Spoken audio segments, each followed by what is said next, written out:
अस्सलाम वालेकुम।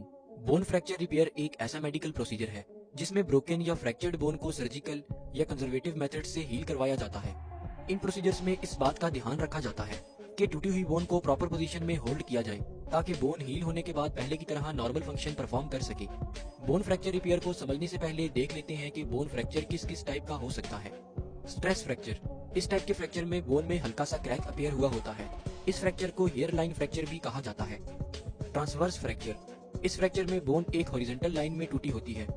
Oblique fracture, इस फ्रैक्चर में बोन एक तिरछे एंगल में टूटी होती है।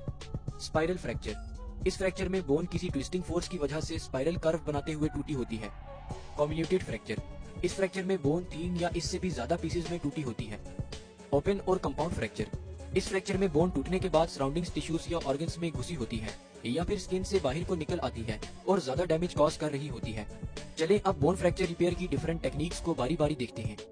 फ्रैक्चर्ड बोन को रिपेयर करवाने के लिए कौन सी टेक्निक यूज करनी चाहिए, ये डिपेंड करता है कि फ्रैक्चर किस टाइप का है और कौन सी बोन में है।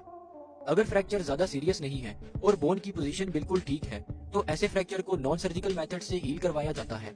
नॉन सर्जिकल मेथड्स में स्प्लिंट या कास्ट का यूज किया जाता है, यानी अगर फ्रैक्चर सिर्फ क्रैक वाला है और बोन की पोजीशन ठीक है तो फिर ऐसे फ्रैक्चर पर स्प्लिंट बांध दी जाती है।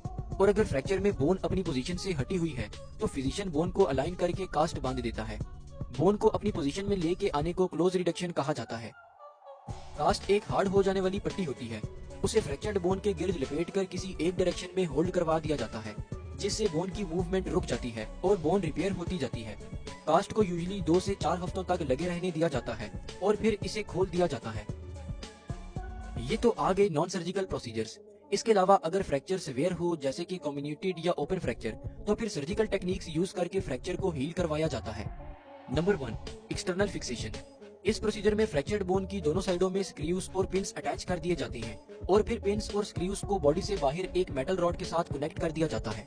ये मेटल रॉड बोन को सीधा रखने में हेल्प करता है जिससे बोन हील होती रहती है और जब बोन हील हो जाती है तो इन फिक्सेशंस को हटा दिया जाता है। Number 2, intramedullary nailing. इस प्रोसीजर में एक मेटल रोड को बोन की सेंट्रल कनाल यानी कि मेड्यूलरी रीजन में इंसर्ट कर दिया जाता है। इस रोड को दोनों साइड से स्क्रूज की मदद से बोन के साथ जोड़ दिया जाता है। ये रॉड टूटी हुई बोन को सीधी पोजीशन में होल्ड कर देता है। Number 3, plates and screws.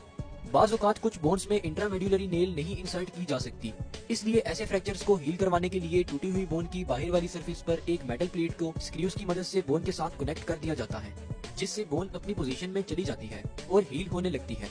जब बोन हील हो जाती है तो फिर से सर्जरी करके रॉड्स और प्लेट्स को रिमूव कर दिया जाता है। सर्जरी के बाद आपको मेडिसिन प्रिस्क्राइब की जाती हैं जिससे हीलिंग का प्रोसेस फास्ट हो जाता है और इन्फेक्शन होने का खतरा कम हो जाता है।